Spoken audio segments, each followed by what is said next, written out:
Bonjour à tous. Merci d'être là ce matin avec nous. Donc, je suis Malika Madoui Barmas. Je suis déléguée générale du club Power to Gas de l'AT2E. Et je suis accompagnée par, vas-y. Sylvain Lemeltier, je travaille chez GRT Gaz et plus particulièrement RICE, le centre de R&D des infrastructures gazières. Et je suis aussi le directeur du projet Jupiter 1000.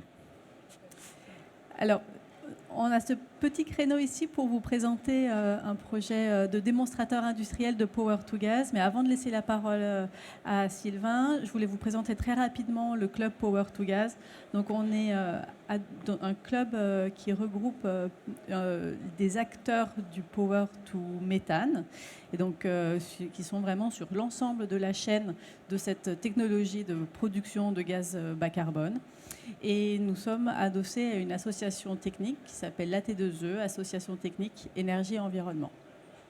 Voilà, je ne dirai pas plus, vous aurez nos coordonnées. N'hésitez pas à nous solliciter si vous souhaitez des informations sur le club, sur l'AT2E, sur le Power to Méthane. Et si besoin, je peux passer des infos. Moi, je suis au stand juste à côté, GRT Gaz, donc vous passez, je donnerai des infos pour le club. Ça marche. Donc, je vais vous présenter Jupiter 1000. Tout d'abord, c'est moi qui passe les appels, pardon.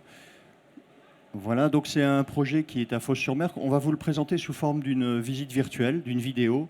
Alors, pour des raisons techniques, je n'ai pas pu vous faire la visite où c'est moi qui ai la main. Donc, c'est une vidéo avec une voix off, désolé.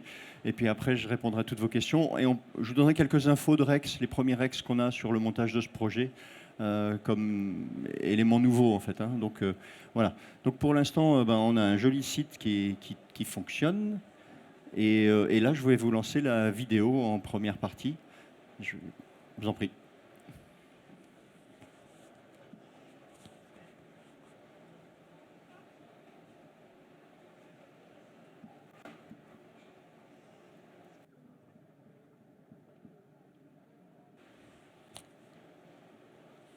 J'aurais dû meubler.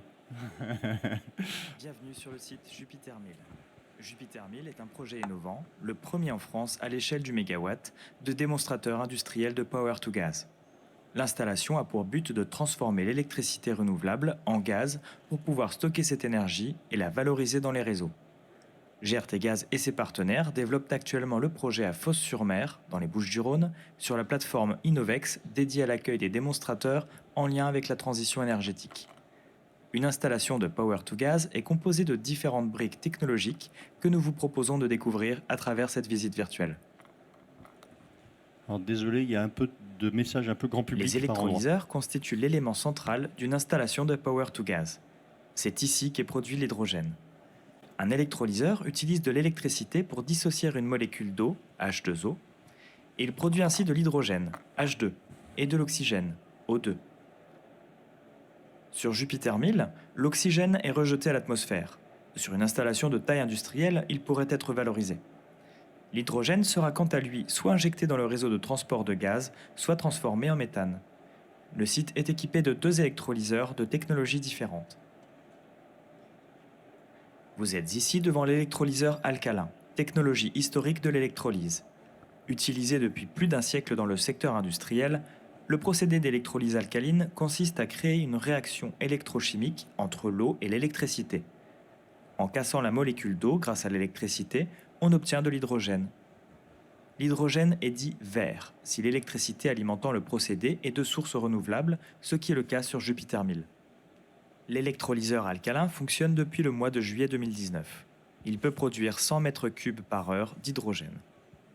Vous pouvez apercevoir le stack, ou pile, sur la gauche, c'est le cœur de l'électrolyseur. L'électrolyseur PEM, Proton Exchange Membrane, ou membrane à échange de protons, est constitué de 3 stacks.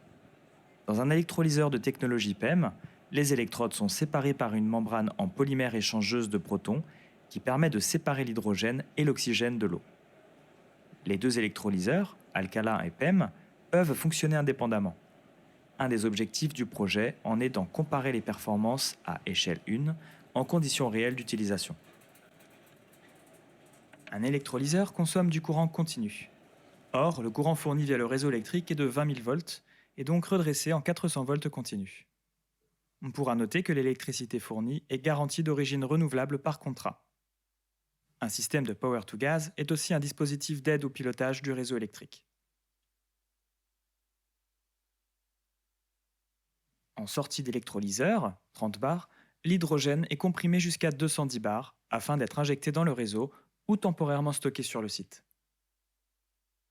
Comme vous le voyez, il y a un petit stock d'hydrogène sur le site pour couvrir les besoins de pilotage de l'installation et les variations entre production et usage, par exemple lors des phases de démarrage de la méthanation. Mais le stockage massif d'énergie n'est pas là. C'est le réseau de gaz lui-même qui va recevoir cet hydrogène, réseau proposant une capacité de stockage infiniment plus importante. Jupiter 1000 propose également de transformer l'hydrogène en méthane de synthèse en le combinant avec du CO2. Le méthane est le composé principal du gaz naturel. Nous recréons donc ici un gaz de synthèse qui peut parfaitement se substituer au gaz naturel et alimenter les mêmes usages. Il peut être injecté dans les réseaux de gaz sans aucune restriction. L'équipement utilisé est appelé méthaneur catalytique. Les flux d'hydrogène, H2, et de CO2 se transforment en méthane, CH4, et en eau, H2O. C'est une réaction dite exothermique. Elle dégage de la chaleur.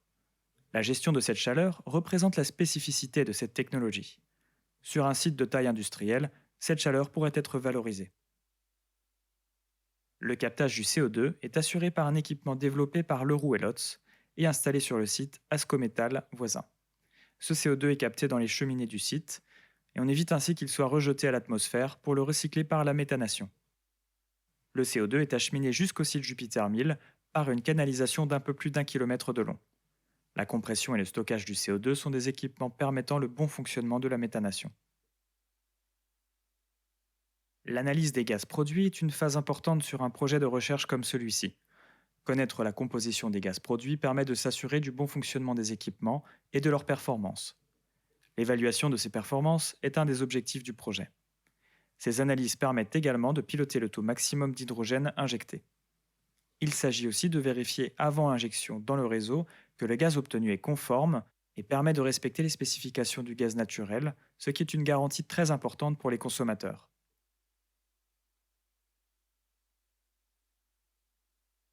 GRT Gaz a conçu ce poste d'injection pour piloter le mélange entre l'hydrogène et le méthane de synthèse produit et gaz naturel qui passe dans la canalisation. Le flux de gaz naturel est dévié vers le site et le gaz produit y est injecté en respectant un taux contrôlé en permanence. Les réseaux de gaz naturel sont capables de recevoir de grandes quantités d'énergie. Ils peuvent ainsi à eux seuls proposer un service de stockage. Et l'injection, soit d'hydrogène, soit de méthane de synthèse réalisée à partir de CO2 recyclé, contribue ainsi à la décarbonation de l'énergie transportée par les réseaux de gaz.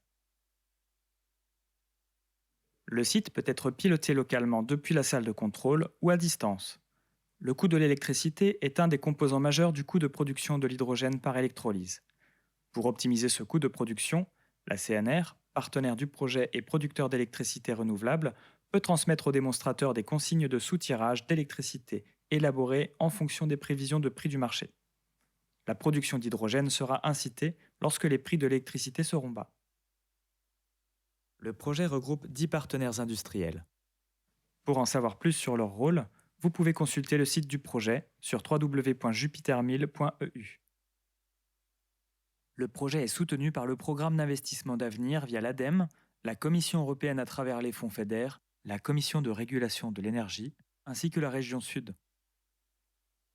Nous espérons que cette visite vous a plu et que vous avez découvert le Power to Gas avec intérêt.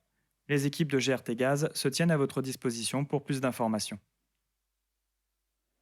Merci. Si vous pouvez remettre les slides. Alors donc ça, c'est une vidéo qui a été tournée, c'est de la photogrammétrie, donc c'est un mélange de vraies photos avec dans un montage qui est plutôt modélisé, mais ce sont des vraies images. Donc par endroits, comme elles datent un peu les photos, vous pouvez voir des câbles pas raccordés ou des capteurs pas connectés. Mais bon, c'est pas grave. Ce sont des vraies images. Voilà. Donc suite à cette vidéo, juste un petit rappel, voilà. Donc on a 10 partenaires, on va produire 200 m3 par heure d'hydrogène, ou on peut en méthaner une partie, donc on est capable de méthaner la moitié en fait, de la production, ce qui nous fait 25 m3 par heure de méthane. Et quand on injecte l'hydrogène dans le réseau, on monte à moins de 2%, parce qu'on est devant un tube qui raccorde des clients industriels, il y a pas mal de débit, donc on a un taux assez faible d'hydrogène, mais qui correspond bien à l'image qu'on se donne de nos réseaux de demain. Voilà, et on a 3 ans d'exploitation et d'essais qui se terminent dans 1 an à peu près. Voilà. Voilà ce que je pouvais vous dire, situé à Fos-sur-Mer. Ça, c'est les petits rappels. Ce genre d'informations, vous le retrouvez sur le site jupitermil.eu, si vous avez besoin. Alors, je vous ai mis quelques éléments de Rex. Je ne peux pas encore tout vous donner, parce qu'on n'a pas fini les essais, donc il y a encore pas mal de choses qui ne sont pas arrivées à terme. Mais on a quelques premiers éléments. Alors déjà, sur des... Je ne vois pas mes slides. C'est sur la construction et la conception du site. Alors, c'est un site qui est soumis à déclaration. Donc, l'avantage du Portugal, c'est qu'on n'a pas de stock d'hydrogène sur le site, puisqu'on va s'en débarrasser au fur et à mesure dans le réseau. Du coup, de faibles quantités sur site, donc soumis à simple déclaration.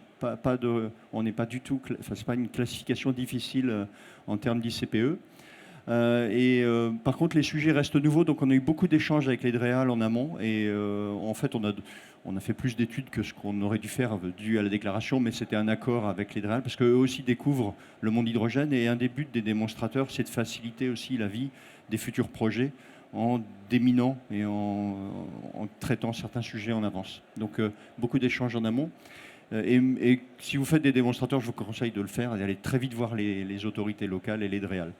Ça aide beaucoup. On a aussi eu beaucoup d'échanges avec les voisins industriels. On ne s'est pas implanté là sans leur en parler. On leur a dit attention, je vais mettre un petit peu d'hydrogène dans votre réseau. Ah bon, qu'est-ce que vous allez faire? Combien?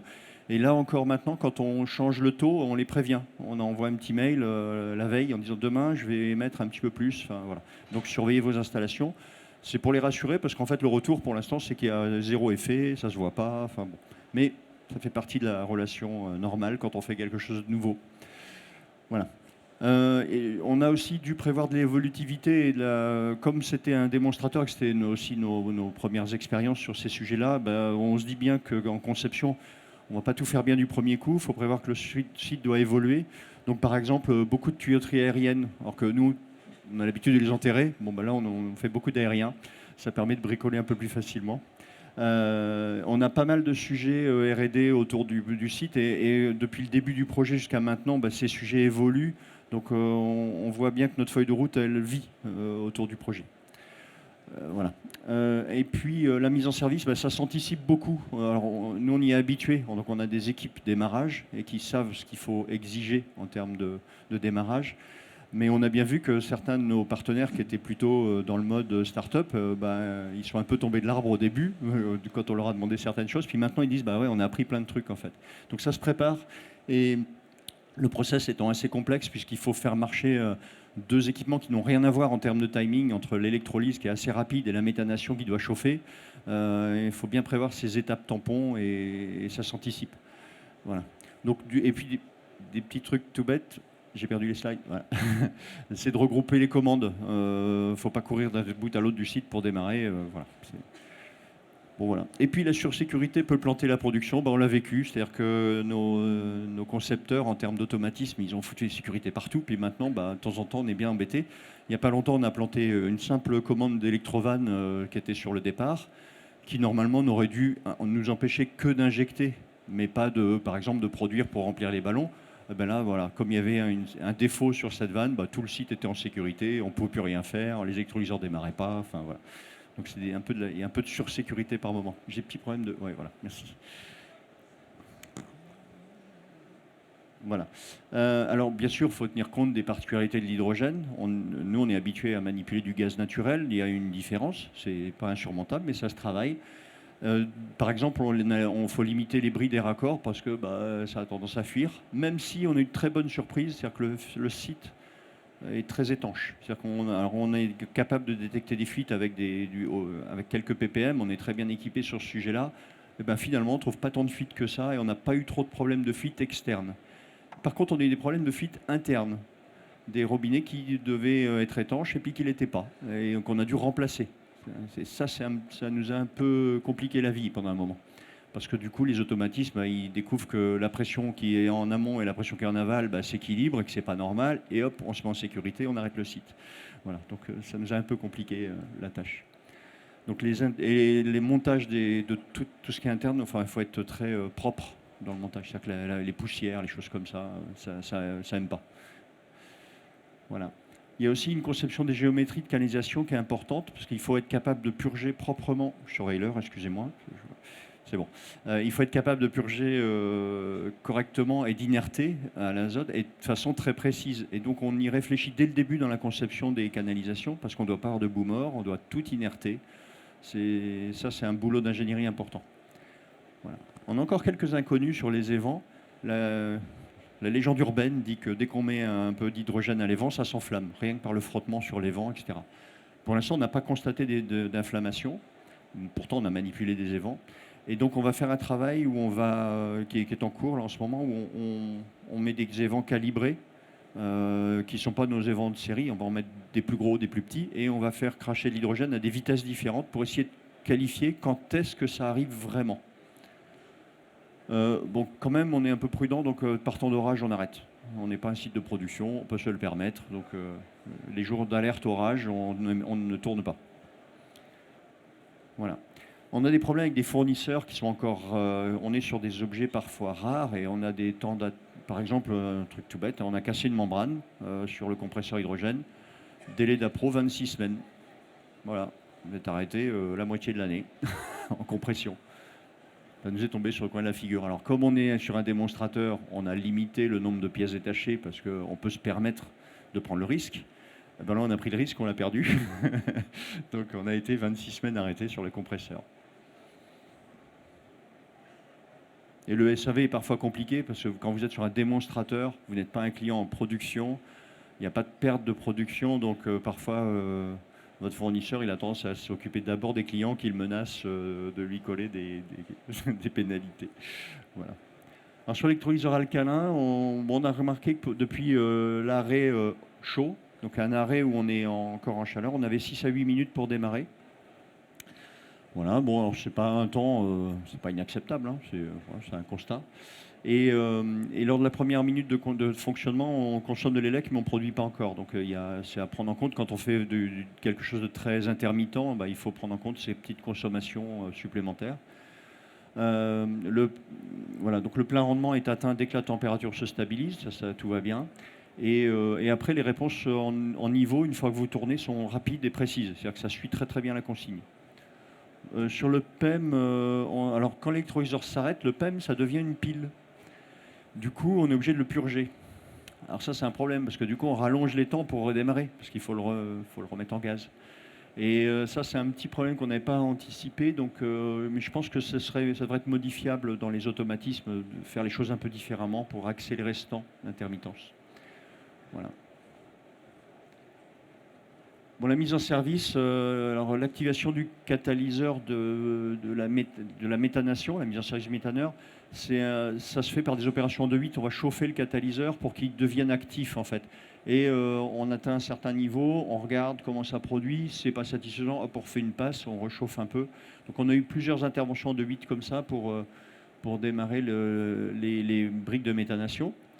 Donc ça, c'est toujours intéressant de le savoir. Mais c'est que au démarrage initial. Hein. Après, tout va bien. Et puis, pour l'instant, on tourne le méthaneur. On tourne sur des bouteilles de CO2. Parce que la cana, elle est prête. Tout est prêt. Mais on a un petit problème d'autorisation et de discussion avec l'Adréal sur la canalisation de CO2 qu'on est en train de régler. Donc, on n'est pas encore en service effectif sur du CO2 capté chez l'industriel. Voilà. Donc du coup, le captage CO2, il a encore quelques mises au point, parce qu'il attend son exutoire pour pouvoir finaliser ses automatismes. Enfin bon, donc voilà, on a encore quelques petits trucs à faire, et on organise l'exploitation de la canalisation. Sur le méthaneur, il nous reste les certificats du bureau Veritas qui doit passer, enfin, des petites bricoles, mais le matériel est là, tout est prêt. On est prêt à tourner de façon plus opérationnelle, on va dire. Sur l'exploitation, donc comme je disais tout à l'heure, on a fait une campagne de détection de fuite où on a été agréablement surpris, fuite externe. Sur la fiabilité, on essuie les plâtres, on a cassé des trucs. Voilà, on a cassé la membrane du compresseur. Enfin bon. Et puis on collecte les données, et puis on va faire des études de fiabilité, mais on n'a pas encore j'ai pas encore de résultats. Bon, je crois que c'est le signal. Et j'ai fini. Et puis sur l'influence du taux d'hydrogène dans les réseaux, donc on met un peu d'hydrogène. Pour l'instant, c'est complètement transparent pour nos clients. C'est ce qu'ils nous ont confirmé. Ça ne les a pas perturbés. Voilà. C'était important aussi. On voulait vérifier ce point-là. Alors le site termine sa période d'essai. Donc là, on va rentrer dans une période où on se pose des questions. Qu'est-ce qu'on fait de Jupiter 1000? Alors si vous avez des besoins d'essai en hydrogène, venez me voir. Ça, c'est des choses qu'on peut envisager parce que le site, on va continuer à l'exploiter pour faire c'est un banc de R&D pour nous, donc c'est un banc d'essai. Donc on peut tout à fait essayer un capteur, un chromatographe, un détendeur, je ne sais quoi, enfin des équipements autour de l'hydrogène, ça peut se regarder. On peut tout à fait en discuter. Voilà. Alors comme je crois que j'ai claqué mon temps. Donc, ce que je vous propose, si vous avez des questions, moi je suis au stand juste à côté GRT Gaz. Vous pouvez passer me voir quand vous voulez. Je peux prendre une question? Ouais, ça tique là-bas. Bon, venez me voir après pour les questions. Merci de votre attention.